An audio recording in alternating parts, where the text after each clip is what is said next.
రూపాయలు 2500 KG, right. ఏదేది mix చేస్తున్నాను, 1500 రూపాయలు ఉన్నది. చిన్న వాల్యూ ఎప్పుడూ కూడా right, lowest value left hand side, largest value 2500 right hand side. ఈ రెండింటినీ మిక్స్ చేస్తే నాకేమొస్తుంది, 2250 వస్తుంది. 2250 వస్తుంది. 2500 హైయెస్ట్ వాల్యూ సగటు కంటే ఎంత ఎక్కువ, 250. సగటు చిన్న వాల్యూ కంటే ఎంత ఎక్కువ, 750. ఏ రేషియోలో చేసాము, 1:3. ఏ రేషియోలో చేసాము, 1:3. ఫస్ట్ వన్ ఆన్సర్ ఎంత, 1:3. ఫస్ట్ వన్ ఆన్సర్ ఎంత, 1:3. చిన్న వాల్యూ 1500, పెద్ద value 2500.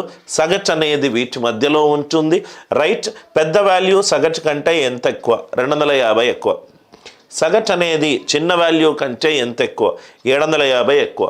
1:3. 1:3. Answer for this question is 1:3. Answer for this question is 1:3. మళ్ళీ ఇంకోటి, ఒక పాల డైరీలో 10% వెన్న కలిగి ఉన్నది. ఓకే, నౌ ఇది మంచి క్వశ్చన్ సార్. చిన్న వాల్యూ 10%, రైట్. ఇంకోటి 20% పెద్ద వాల్యూ. ఈ రెండింటినీ కలిపితే నాకు ఇంకొకటి వచ్చింది, దాని సగటు 120/7% వచ్చింది. 120/7% వచ్చింది. చిన్న వాల్యూ 10%, పెద్ద వాల్యూ 20%. రెండింటినీ కలిపితే 120/7 వచ్చింది. ఇది చాలా ఇంపార్టెంట్ సార్.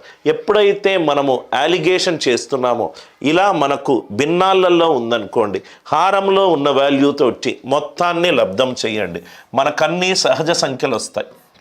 ఇంటూ 7, 10 ఏళ్ళ 70, 20 ఏళ్ళ 140. ఇదెంత సార్, 120/7 ఇంటూ 7. ఎంత ఇది, 120. 140. పెద్ద వాల్యూ సగటు కంటే 20 ఎక్కువ, సగటు చిన్న వాల్యూ కంటే 50 ఎక్కువ. ఏ నిష్పత్తిలో ఈ రెండింటినీ మిక్స్ చేశాను, 2:5. ఏ నిష్పత్తిలో ఈ రెండింటినీ మిక్స్ చేశాను, 2:5. I hope the logic it is very much clear to you. ఎప్పుడూ గుర్తుపెట్టుకోండి, lowest value left hand side ఉండాలి, తక్కువ వాల్యూ లెఫ్ట్ హ్యాండ్ సైడ్ ఉండాలి, ఎక్కువ వాల్యూ రైట్ హ్యాండ్ సైడ్ ఉండాలి. సగటు ఎలా అయినా లోయెస్ట్ వాల్యూ హైయెస్ట్ వాల్యూ మధ్యలో ఉంటుంది. ఎప్పుడైతే మనకి ఇక్కడ భిన్నాలలో కనబడ్డదో, భిన్నాలలో క్వశ్చన్ కనబడ్డదో, హారములో ఎంత ఉన్నదో దాంతో లబ్ధం చేయండి. 10 ఏళ్ళ 70, 20 ఏళ్ళ 140. 120/7 ఇంటూ 7, 120. 140 నుంచి 120 తీసేస్తే 20. 120 నుంచి 70 తీసేస్తే 50. 2:5. అందరికీ ఈ లాజిక్ అర్థమైంది అనుకుంటా. I hope the idea it is clear. Second one, మనకు కాన్సెప్ట్ చాలా కంఫర్టబుల్గా ఉంటే చాలా ఫాస్ట్గా కూడా క్వశ్చన్లు సాల్వ్ చేయవచ్చు. యావరేజ్కి మనం అలిగేషన్ యూస్ చేయొచ్చా సార్? అదే కదా చెప్పింది నేను. Average is equivalent to SN/N. క్లాసులో నంబర్ ఆఫ్ స్టూడెంట్స్ గనక కాన్స్టెంట్ ఉంటే ఈ రెండు విలోమాలు అలిగేషన్ సగటు రిలేటెడ్ ప్రాబ్లమ్స్లో కూడా మనం అప్లై చేయొచ్చు. ప్రాబ్లం చేసేటప్పుడు మనము ఎందుకు అప్లై చేస్తున్నాము అనే బేసిక్ ఐడియా ఉండాలి సార్. మొత్తము క్లాసులో బాయ్స్ ఉన్నారు, గర్ల్స్ ఉన్నారు.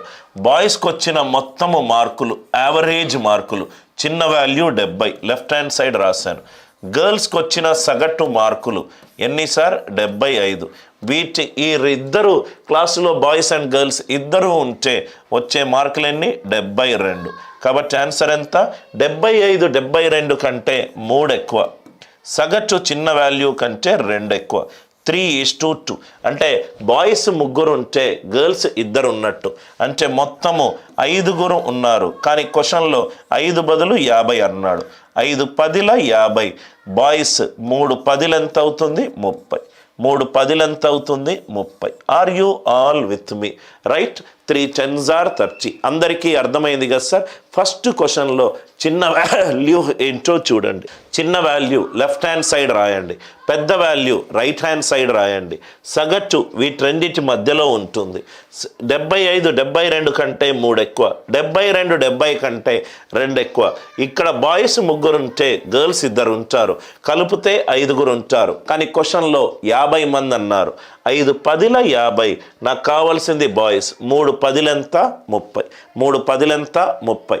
నా ఇక్కడ మీరు చూస్తే గనక కొంచెము ఇట్లాంటి క్వశ్చన్స్ని చాలా స్మార్ట్గా ఆన్సర్ ఆప్షన్స్ యూజ్ చేసి సాల్వ్ చేయాలి. బాయ్స్ ఎంతమంది వచ్చారు సార్? 3. ఆన్సర్ 3తోచి భాగింపబడాలి. ఆన్సర్ 3తోచి భాగింపబడాలి. ఎప్పుడూ ఆన్సర్ ఆప్షన్ని కళ్ళ ముందు పెట్టుకోండి సార్. ఎప్పుడూ ఆన్సర్ ఆప్షన్ని కళ్ళ ముందు పెట్టుకోండి. గర్ల్స్ అడిగాడు అనుకోండి, అది 2తోటి భాగింపబడాలి. బాయ్స్ 3తోటి భాగింపబడాలి. అప్పుడప్పుడు మన క్వశ్చన్లు ఏమీ సాల్వ్ చేయకుండా మనకు ఆన్సర్స్ వస్తాయి. I hope the idea it is clear.